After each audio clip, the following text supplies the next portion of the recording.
So, welcome everyone to Frontier Nursing University's DNP Q&A information session. There will be several chances along the way. We have dedicated time for you to ask questions, unmute yourself throughout the session. But if you have questions as we're going along so that you don't forget them, please feel free to also enter those into the chat box. So, my name is Dr. Kara Jefferson, and I am the DNP Program Director. And I'm joined by several other people, especially one of the DNP faculty, also course coordinator, Dr. Kimberly Couch. So she will be here monitoring the chat, and she will chime in as needed too. So here at Frontier, our mission is to provide a high quality education that prepares nurses to be competent, entrepreneurial, ethical, and compassionate nurse practitioners and nurse midwives to work with all people with an emphasis on rural and underserved communities. So if you've been here before, you may have noticed that some of the verbiage of our mission statement has changed, but at the core, the things that we care about, none of that has changed. And the reason that that's important is because we know that as people are looking for places to go to pursue higher education activities, the mission is really important and you want something that really aligns with you and what you're doing. So today we are going to cover why should you even come to Frontier? Why should you even get a DNP when there are so many other doctoral degrees that you can get? We'll talk a little bit about our programs of study, our admissions criteria, what our DNP project looks like, and how to get started. And we have this DNP professional advising on there, but that is really part of the DNP project. So, about a little bit about Frontier.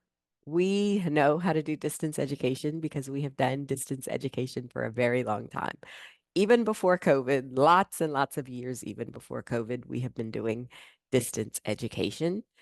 And the great thing about distance education, as someone who did Frontier's program and as somebody who also did an MSN as a distance education program, the beauty is that your house becomes your classroom or your mom's house or your grandparents' house or whatever the case is, that community becomes your classroom. So you get to study for the comforts of your home or wherever you are, as long as it's kind of a quiet environment for those synchronous sessions where you actually have to join Zoom meetings.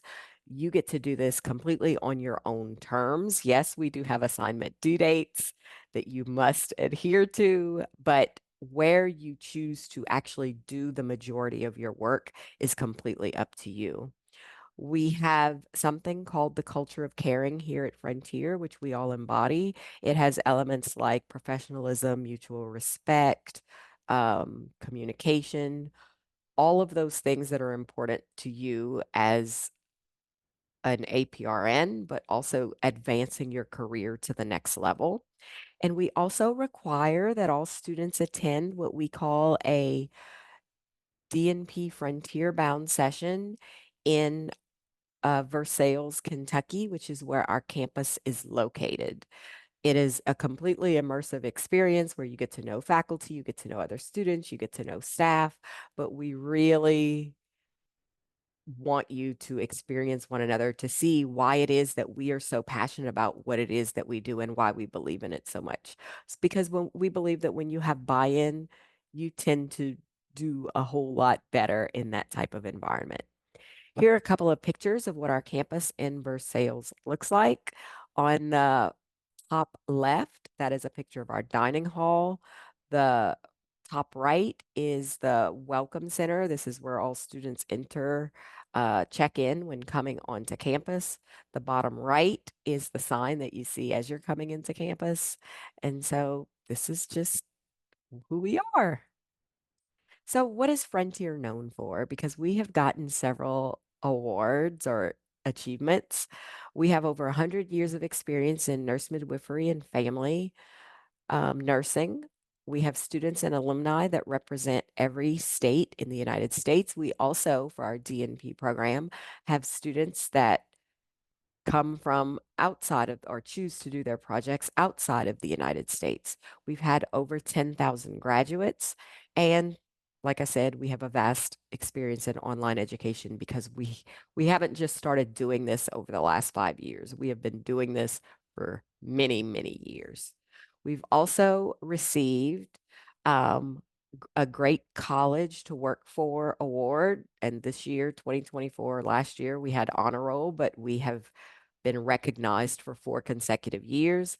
We received the 2023 AACN Award for Inclusive Excellence, Belonging, and Sustainability in Nursing Education. We're a national leader in DEI and a 7-time winner of the Diversity Higher Education Excellence in Diversity, or the HEAT Award. And we were named an academic honoree for the 2024 Healthy Work Environment Award by Sigma Theta Tau Honor Society in Nursing. So lots of achievements that we're proud of. The other thing that we are really ecstatic about is our level of student support. We have various ways that you can interact with faculty, staff, other students at our university. And some of those things include online support groups that are created by students for students. Generally, that may be class specific, whatever class you enter, or meaning we give you a class number, or it could be whatever course you're in specific. That is completely up to students. Those are not monitored by faculty. There are some student groups that are monitored on Facebook that you are able to join. We have the student to student support, as I mentioned. We also have faculty who are able to mentor students however they see fit. We have financial aid to help you be able to fund the cost of your higher education. Our library is completely online. So we have interlibrary loan, but also librarians who are able to get you and help you get the resources that you need so that you are successful, including help with APA, because remember, this is a doctoral program and you will be doing some writing, but our librarians are great for that. We also have a writing support specialist that can help you. And then we have various student interest groups, and these run the gamut of students of color to veterans to neurodiversity student groups. None of these are mandatory things. They're all optional things that you can choose.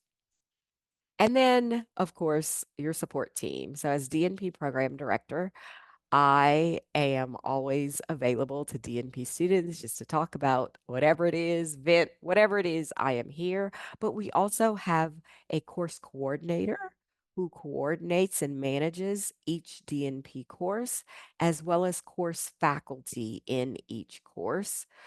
You will be assigned an academic advisor, and they help you with planning your program of study throughout the program. If you run into issues or you need help with something, they're generally your first line of support. We have the financial aid officers, like I mentioned. In the DNP program, we have a dedicated DNP credentialing advisor to help get your site credentialed for your DNP project. And Megan is always generally available to answer questions. Dr. Couch takes on a major role in that, helping with that whole process as well. And then, of course, we have our IT specialists, which are available to help with any technical computer problems that you are having throughout your journey at Frontier. So lots and lots of support. And now we get to like what I consider to be my favorite parts of these things, which is why on earth do you want to get a DNP? And I'll tell you, just to be completely transparent and that you know that I'm not just DNP program director who's here telling you all of this stuff, but I was one of the people who was like, I actually don't need a DNP. I can do every single thing that I'm doing as a nurse practitioner, and I don't know what value the DNP is going to add to my life. Well, I can tell you from personal experience that it has added great value to my life because it changes your perspective. It changes the lens in which you view healthcare, but not even just healthcare. I would even say it changes your view of the world in general and your approach to different problems. We know that there are many other options that you could get if you wanted a terminal degree. You could get a PhD, which is more research based. So if you are truly someone who is into research, then yes, go get a PhD. You could also get an educational doctorate if you choose to teach. But again, that limits you to simply teaching. The great thing about a DNP is that it is a clinical doctorate. And with that clinical doctorate, it still allows you to dive deep into the literature, just like as if you were getting a PhD, but we don't call it research because we're focused on quality improvement. It will allow you to be able to teach at any higher education institution, if that's what you choose to do with it. But it also shows that you are an expert in some topic, generally the topic that you are doing your DNP project on. So it is a real world project that you are doing in real time in your clinical setting, which makes is what makes it a clinical doctorate that is focused on a population health topic.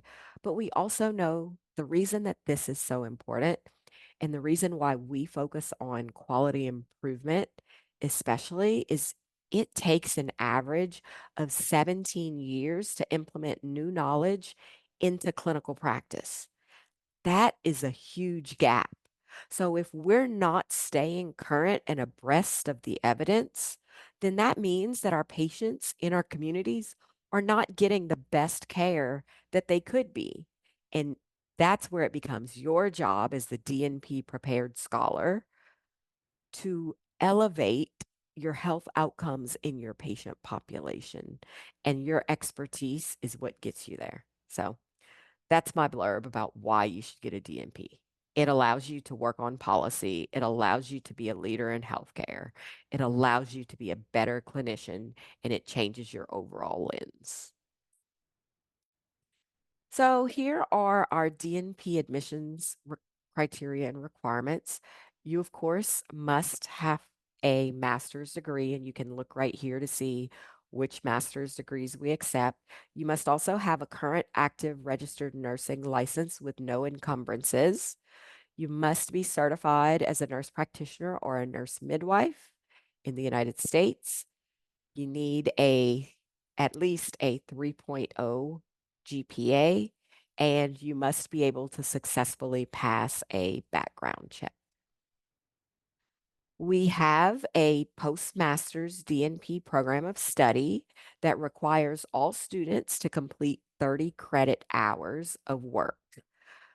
I always say 30 credit hours of work because some of you may have come to Frontier to complete your master's degree, and at a time where we offered 3 of our DNP courses as part of the master's program. We will accept those 3 courses, and I'll specify which 3 courses they are on the next slide. We will accept those 3 courses without you having to repeat them until fall 2026.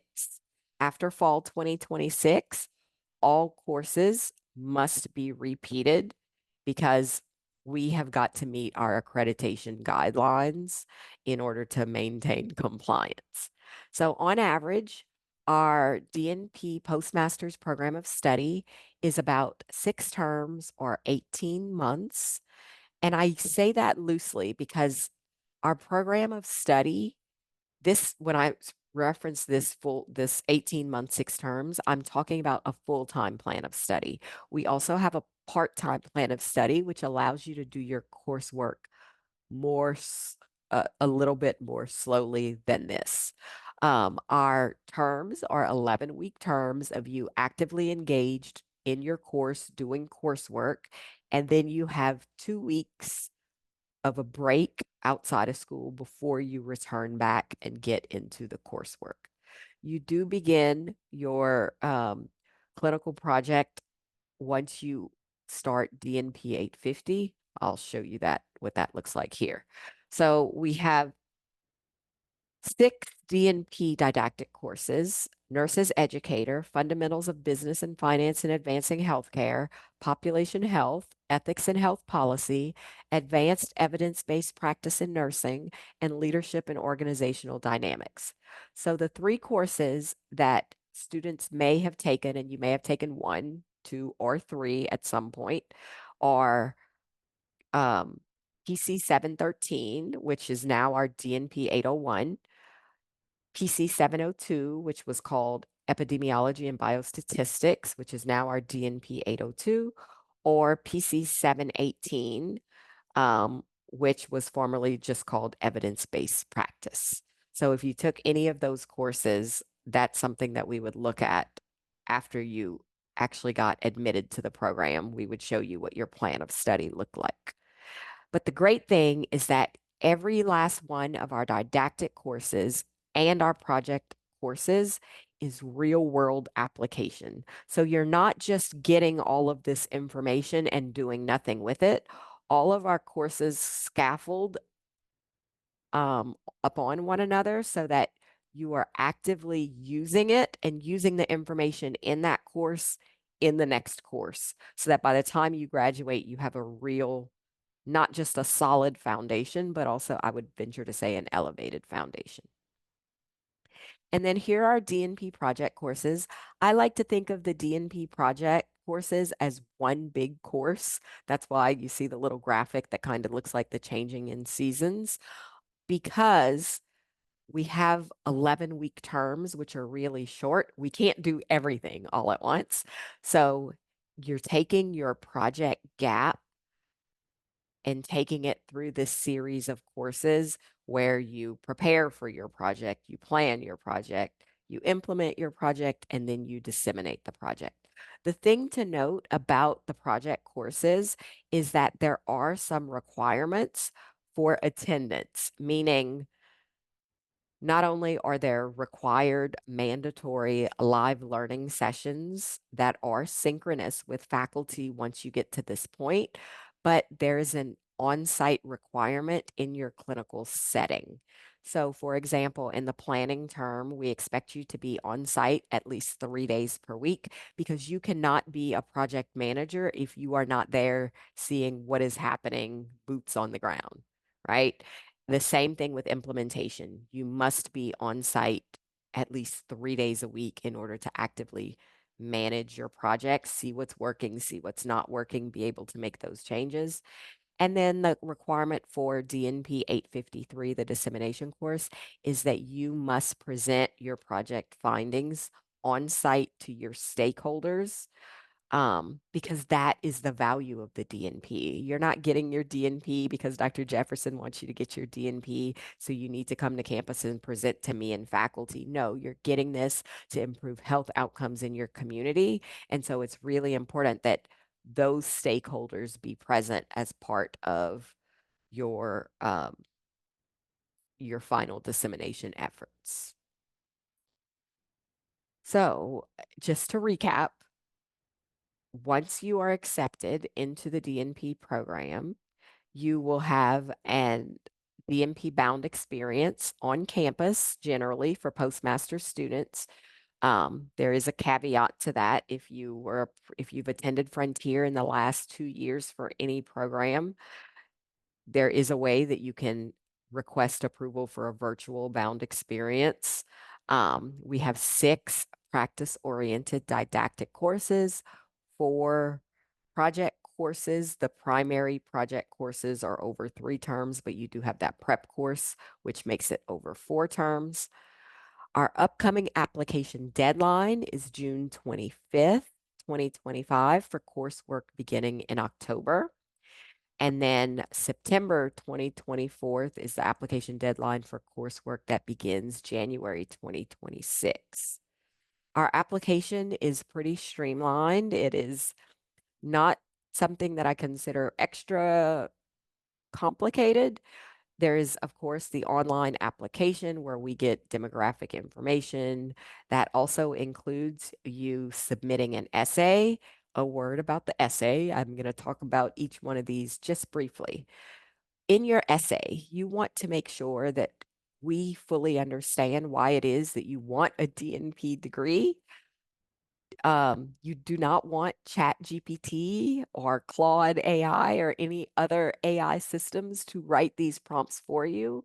We can easily identify whether students have written these things or if, some artificial intelligence machine wrote them. So you really want this to be a reflection of why is it that you want your DNP? What about the DNP or as a terminal degree truly interests you? You also want to make sure that you submit your resume or curriculum vitae, CV. Your CV should show who you are as a person. It should be the best representation of who you are, which means before you submit it, check it for spelling mistakes, check it for grammar. Make sure that everything that you have done professionally, including your community service and precepting activities, are all listed on your CV because we're not meeting with you currently to say, hey, who are you? What have you done? The only thing that we are going by are your application materials, your transcripts, your CV, and your essay. So when we're looking at all of these things, they give us a picture of who you are, and you want that picture of you to be a shining, bright picture. We do review a reference from a health professional. It is highly recommended that this be your immediate or past supervisor, as they give the most complete information. Generally, sometimes students will pick someone who is like their best friend at their job or somebody who likes them really well, which is great, right? We all want people to say nice things about us, but it's also really helpful if you have somebody that has seen you not only at your best, but also when you're not at your best, so they can really speak to your character. And then, like I said, we will need transcripts from other institutions that you have attended. We pride ourselves on having some of the lowest tuition for a DNP program. Our tuition is currently $685 per credit hour. And like I said, we do have financial aid advisors to help work with you if you need that. So, how do you begin? It's quite easy. All you have to do is go and complete the standard DNP admissions application. And that is for everybody, whether you are a returning FNU, MSN, or PGC graduate, or you are completely new to Frontier Nursing University and you're already a nurse practitioner or nurse midwife. Everybody completes the same application, and that can be found on our website. And so I will stop and open it up for any questions at this time.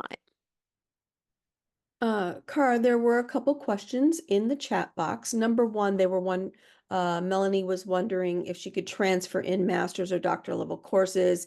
And we have put the course transfer policy into the chat box. So if anybody is needing to know which courses you might be able to transfer in and the time limits, it's in that policy there for you to download and read, to go through you can go through each of your individual courses to see if they apply.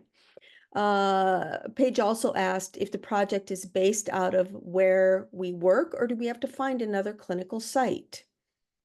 Okay. So, Yeah. two things. So, going back to the first question about can courses be transferred? It's also important as you read the course transfer policy to pay very close attention to the language, because if you went to an MSN program that was like ours that had a few DNP courses, then it is possible that courses will transfer. But you cannot say that because you took an MSN course that had a similar title to our DNP courses, that it will automatically transfer. So please, please, please read that policy very carefully. As far as your DNP project and site and where you can complete it, that's where we're going in the next part of this presentation. So I think I'll better answer your question there. But the simple answer is it is easier for you, better for you, because you already know that patient population and generally the site.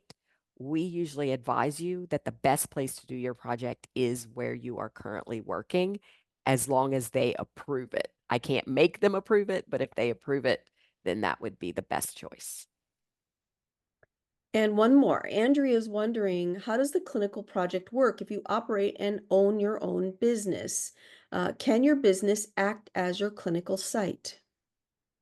So we'll get into that. Hold that question because that one's a little bit more nuanced than that, but um, I'll answer that as part of the next session if that's okay, the next portion. Are Thanks. there any other questions? If anybody has any other questions about related to being admitted, please feel free to unmute and ask.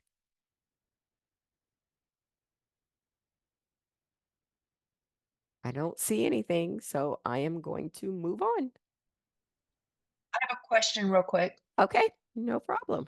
So it has to be a nursing program to transfer doctoral level courses or master's courses in from? It can't be like a healthcare administration or something else relevant?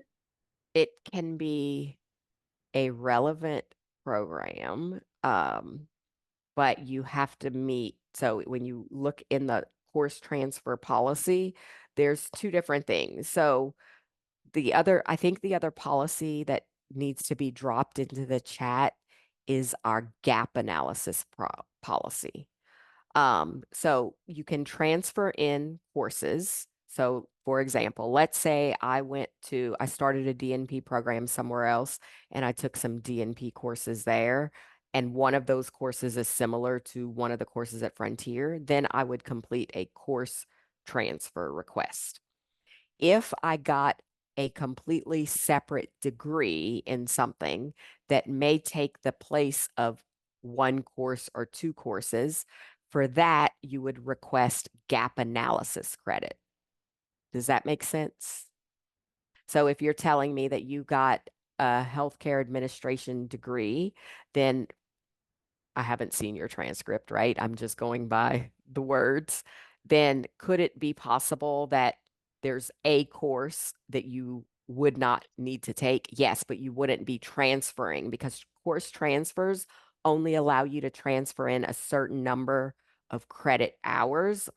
So like course for course, whereas gap analysis, we're looking at a complete, it's a more holistic picture, bigger picture. Does that make sense? It does. So, for example, in my health administration master's, I took a lot of finance and business kind of Correct. courses So that's and you would health do a gap promotion. And analysis. You would do a gap analysis request for that. okay. Mhm. That's a great question.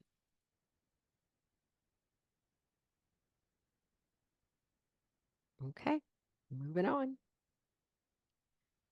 So the project, because I think that is like the thing that most people just have tons and tons of questions about. It's not generally about all of the didactic work, it's generally the project. And so once you get into DNP 8, I can actually, I talk a lot. I'm actually going to let Dr. Couch talk about this because this is actually, she's course coordinator of this course, so she can do a great job explaining all this. All right. Do you want me to do all four courses? You can. All right. So in what happens, you start in 850, DNP 850, and that is the course where we get your site and all of your credentialing pieces through.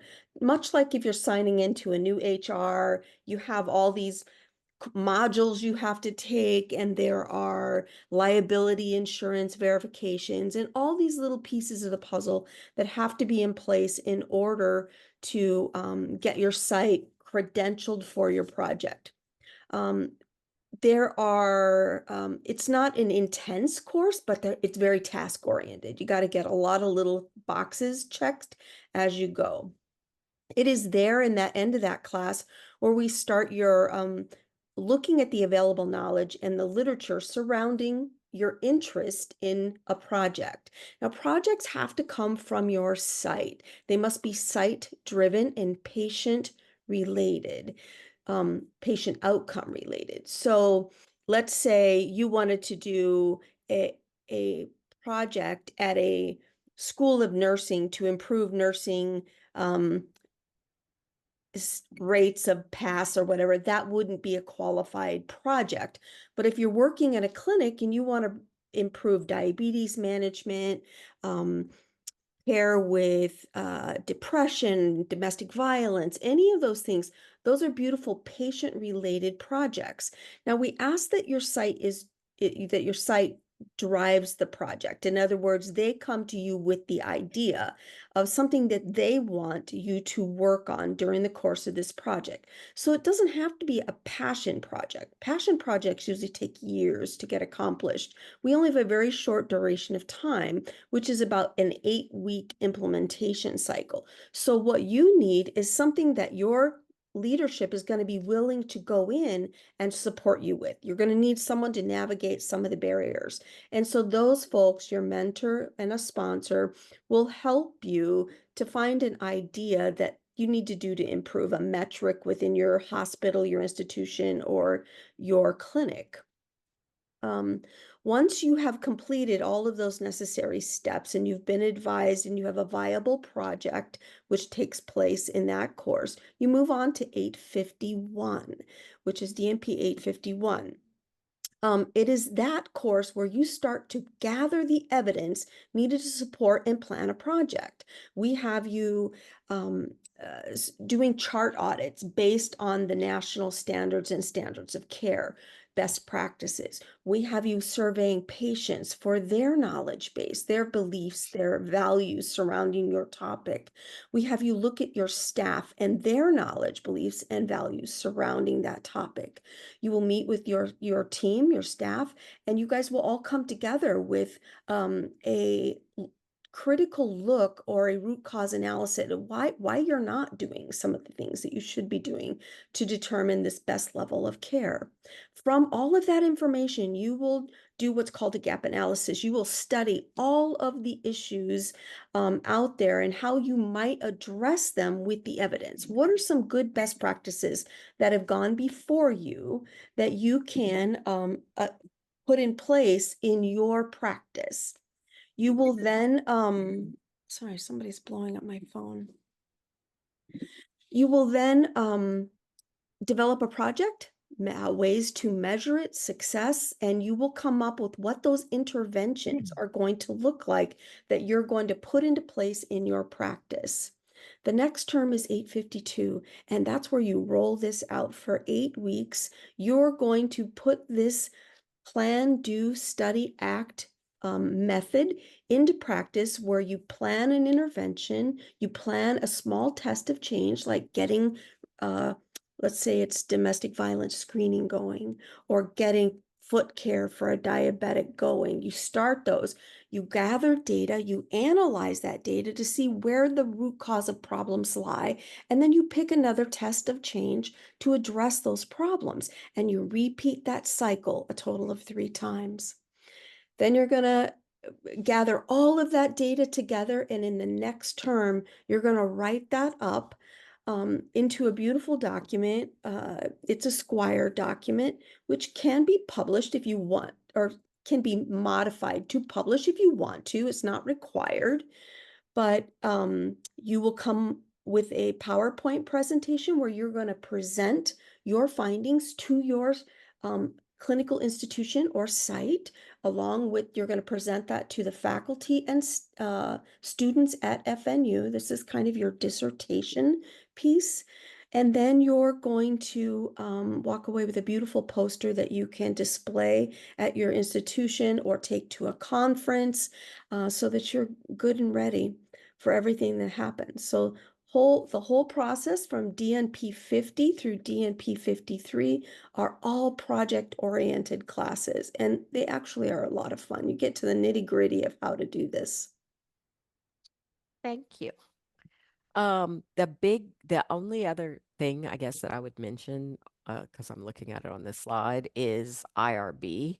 So as you are getting to the point, and we talk about a whole lot of this at Bound, is when you are in Dr. Couch's course, we have you really take a deep dive into your sites because we found that a lot of APRNs may have been working within their sites for years, but don't fully understand the organizational structure and where to go and who to talk to for this.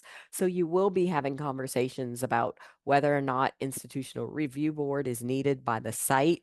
We have you do a institutional review board for Frontier. You fill out a form for us, but we know because our faculty are very well rehearsed on this that you are not doing research, you are doing quality improvement. So we actually try to tell our students to lose the word research from your vocabulary at this time. Let's see. So I guess that's it, right? We did talk about all these other things. So to look at everything holistically, we know that there are a lot of choices out there, but we also know that we have a product that we fully believe in. And right now, you may have an idea. Do I want a DNP? Do I not want a DNP? I don't really know where I am with this whole DNP thing. You won't know that. We think about Henry Ford, and at the time that Henry Ford was alive, his quote, if I had asked people what they wanted, they would have said faster horses. Never would they have imagined that they could have a vehicle that actually drove them somewhere, right? So the possibilities of what you can do with your DNP, you may not be able to see all of that now. You may not be able to see all of the systems and processes you may be able to improve, but we've seen it and we believe in it. And so it's not a question of should I get my DNP? It's when should I get my DNP at this point? So as you plan ahead, we want you to think about a few things. Do you have a potential clinical site? Are you working? Because if you're working, like I said earlier, your clinical site is the place where you're working is the best place for you to implement and complete your project. And the beauty about our program is you actually do not have to implement your project in the APRN role. We have had many students who may have maybe been between jobs or really were still working as an RN or just took boards and are certified as a nurse practitioner or nurse midwife, but haven't gotten their first job. You can implement on a hospital unit as an RN if you're still working there or as a volunteer. A note about volunteering though, you can volunteer at a site. Volunteering means that you will have to go through the full credentialing process, which is not a terrible thing. The main problem with volunteering comes when you are volunteering at a site and you are actively employed at another site. Because remember, you must be on site for a bare minimum of 3 full days per week in implementation. And if you're working somewhere else 5 days a week, for 8 hours a day, there's no way that you can also volunteer somewhere else 3 days for at least bare minimum 24 hours. So please take that into account as you are considering where you might do your project, because once we credential a site in DNP 850,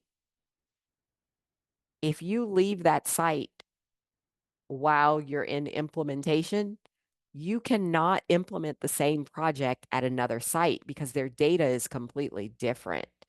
Whatever site we credential in the beginning is the site that you must stay at, or you have to go back and retake all those courses. So just keep that in mind.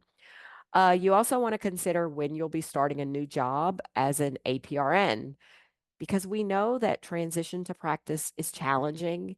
It's time consuming because of the onboarding, learning new processes and procedures, and you're really just learning your role, especially if it's a new role for you. So we usually say that you want to make sure that you have been in your sight a bare minimum of 3 to 6 months before you actually come in and decide to tell people to make changes. You actually really want to get to know people and get buy-in before you do something like this. And then you also want to consider what's going on in my life? What major changes or plans do me and my family have that could potentially interrupt my program of study? Because once you start a project and once you have data, it is very difficult to say that your data is still reliable if you have to take 2 breaks in the middle of planning and implementation. You need all new data all over again. So just be mindful of this. But think about, when will you be moving? When will you be growing a family? Do you have a grandparent or an elderly parent that you have to take care of? All of those things should be considered as you plan ahead, as well as your work schedule and other work life responsibilities. It's very important to take a critical look at what we have going on in life before we even make a program of study decision about full-time or part-time. Because I can tell you, as DNP program director who sees all of these things come across my desk, the one thing is that people think that they can do it all, right? And the reality is all of us are just human and none of us can do it all. You either do something really well or something else suffers. So, what are you realistically able to do is what we ask that you plan ahead. Here we have an alumni spotlight story of one of our former DNP grads, Stephanie Mitchell. She was opening a birth sanctuary in Gainesville, Alabama, which was the first birth center in the state. And she was renovating a registered historic landmark into a birth center. But the real thing was, she didn't think about opening a birth center completely until she went through the program and saw all the possibilities. So, again, back to that Henry Ford quote, there's so many possibilities that your entire view of the healthcare landscape changes just from this simple degree. The distance between who I am and who I want to be is separated by my actions and words. And this is important because I hear a lot of people say, well, I want to do this, and I want to be this, and I want to have this. And all of those words are great. But if those words are not followed by concrete actions, small little baby steps to help get you there, then you likely won't get there. So, what I'm saying is, if if there's any part of you that is like, I want a terminal degree and I want to be my best self as an APRN and be an expert in a topic or field, and I want a leadership position, and one day I want to educate the future generation of nurses, and all of those, or a few of those, or something different, you have to take the first step by applying to our program because we know how to get you there. We also know there will be obstacles, there will be doubters, there will be people like me, because I was doubting my own self, who said, you don't really need a DNP, but you do, because that is where the landscape is going right now. Terminal degrees. We know that there will be mistakes, but with hard work, we know that there are no limits and you can accomplish your goal. And success doesn't come to you, it is up to you to go to success. So we will take additional questions, but if you have specific questions related to financial aid, you can contact financial aid at frontier.edu. If you have questions related to admissions, you can contact FNU admissions at frontier.edu. And so now I am going to stop screen sharing and we can take all other questions and be sure that I've answered all other questions. There was a question earlier that I did not answer, and so now is the perfect time to come back to that one. Dr. Couch, you want to remind me of that question? This was kind of this one was very specific about being contracted, uh, uh, like a consulting engagement. Melanie has been working at that site 15 years as a consultant, plus 15 more years as COO and CFO. So I think that this is one of these instances where we probably need to meet separately. Yeah, Mhm. and we can. Yes. Yeah. So Melanie, you can definitely email me. And I'm happy to meet with you to go over the nuances. It's just very difficult to cover everybody's specific situations in a setting like this because then everybody's going to want to bring out all of the nuances. And I can drop my email in the chat.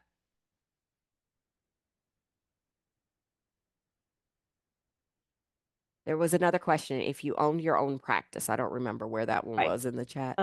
It's Andrea who is would like some questions about doing her project in her own business or practice that she owns and operates. So that's a good question, Andrea. You are able to do your project in a site that you own. However, um, it depends on if you are full owner or if you have a spouse or family member that owns it. If a spouse or family member owns it, it is a different kind of conflict of interest. They would not be able to be your sponsor. They would not be able to be your mentor. They would not be able to take on some of those responsibilities. Even if you own your own practice, you still are required to get a sponsor and a mentor. We do not use preceptors for our DNP program. You would still be responsible for finding individuals to fulfill those roles.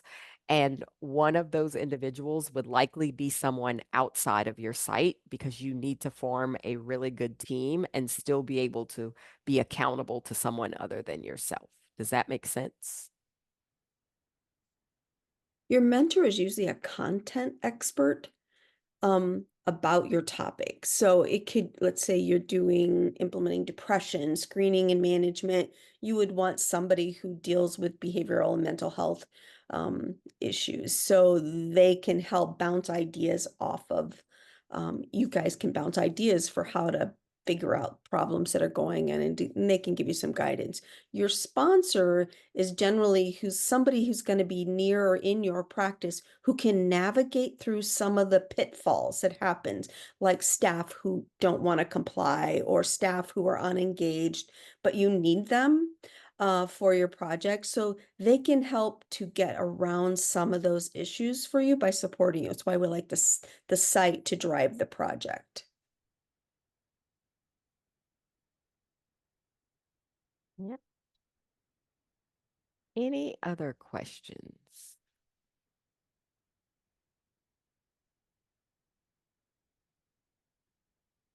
How about places where they cannot, Cara? They cannot Oh, so be. you cannot do your project. Um, you cannot do your project as a volunteer in any kind of telehealth practice. You also cannot do your project, like I said, in a clinic that is owned by a family member um, for your Person. DNP. Yeah, if you're doing your project in a birth center, that birth center must be CABC accredited as well.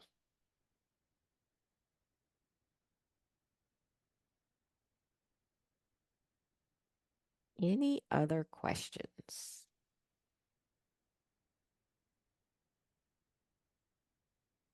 You guys are a quiet group today.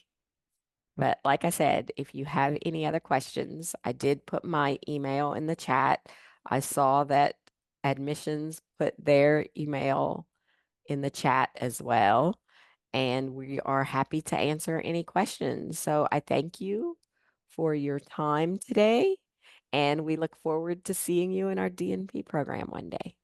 Have a good afternoon. Oh, so Kimberly, can you please provide a few examples of past project ideas? So Dr. Couch has given a few throughout the session: diabetes management, depression care and management, trauma-informed care. But not all projects have to be specific to any kind of diagnosis.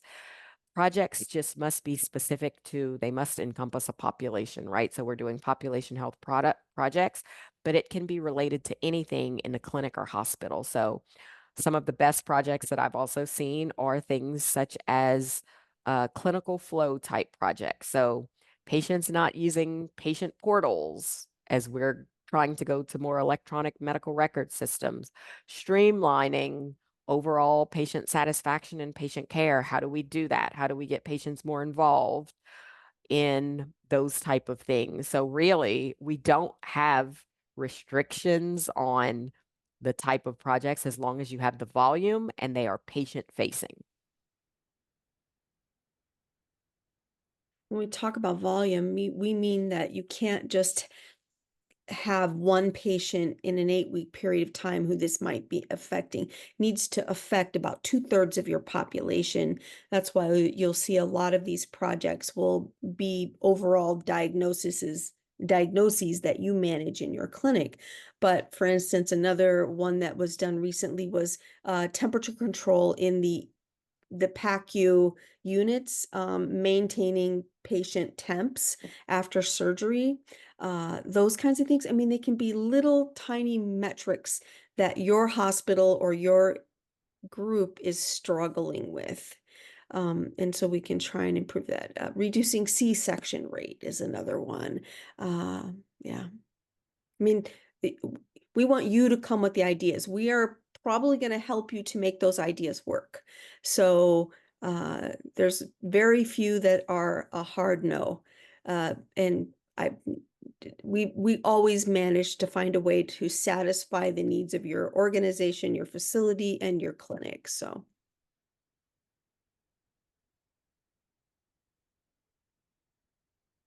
We like to leave it up to you guys because we're not in all clinical sites. And so we are relying on you to come to us with your creativity and about what your site needs. Because to Dr. Couch's point earlier, not we don't expect all students to go on and publish their project. But in thinking about what your potential project gap is, you truly, if you do want to publish, you have to come at it from some new and unique angle, because otherwise we've had 1,000 depression projects, right? So what's new about depression in your clinic? How are you going to make that new and different if you do want to publish? So a whole bunch goes into that, but we encourage you to be creative and really think about your site and what it is that you need. Can we do a community health improvement project? So what define that for me, Melanie? Can you unmute and talk a little bit? Yes. I'm one thing I'm interested in so many things, is something I've been doing, but really would like to roll it out more. Is I'm the chair of my county's mental health council, and I'm real interested. We're underserved from a psych standpoint, and I've been trying to train lay people in mental health first aid.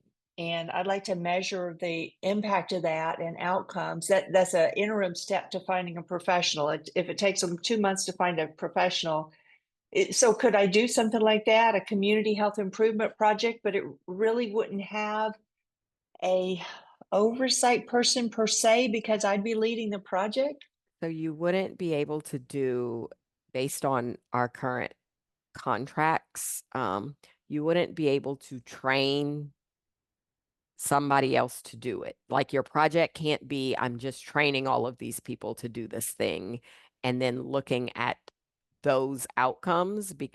It's just a little bit nuanced because we don't have contracts with all those other people. So if Well, something goes wrong, there's a whole liability piece. I could do the training myself, and I'm going to have a psych mental health nurse practitioner license.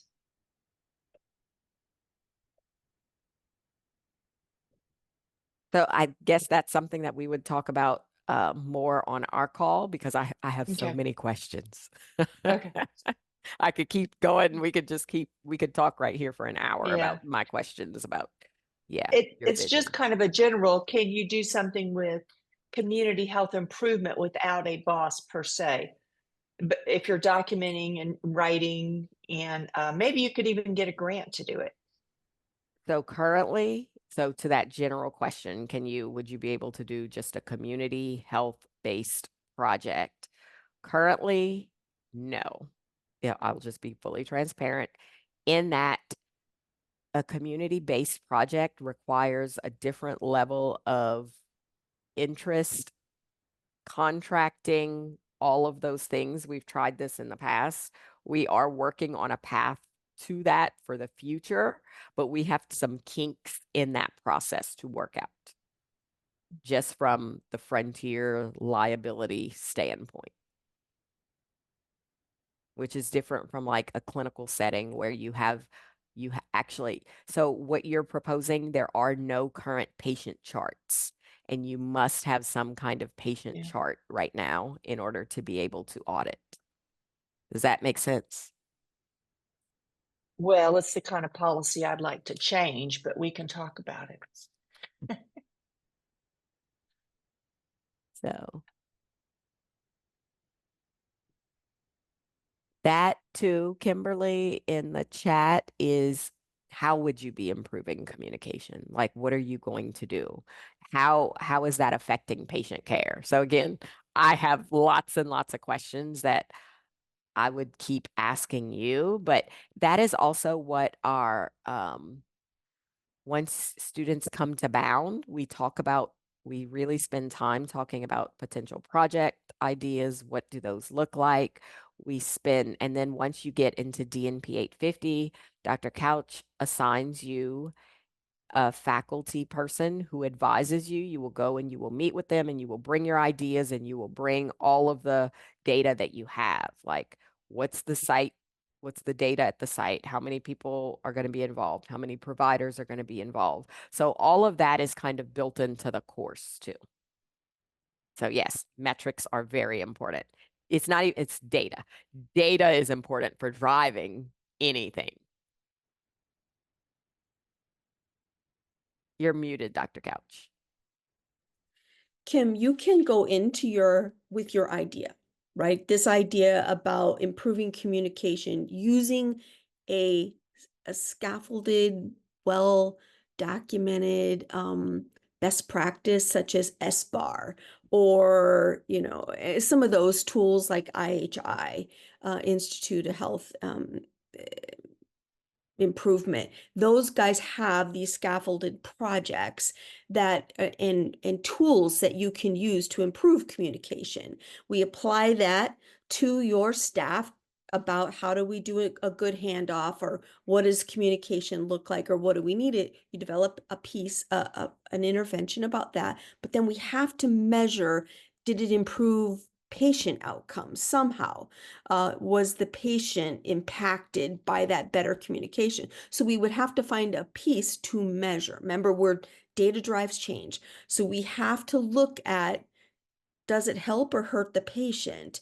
And so we can very well do a project that includes improving communication, but we got to figure out, how will we know that the patient was impacted positively?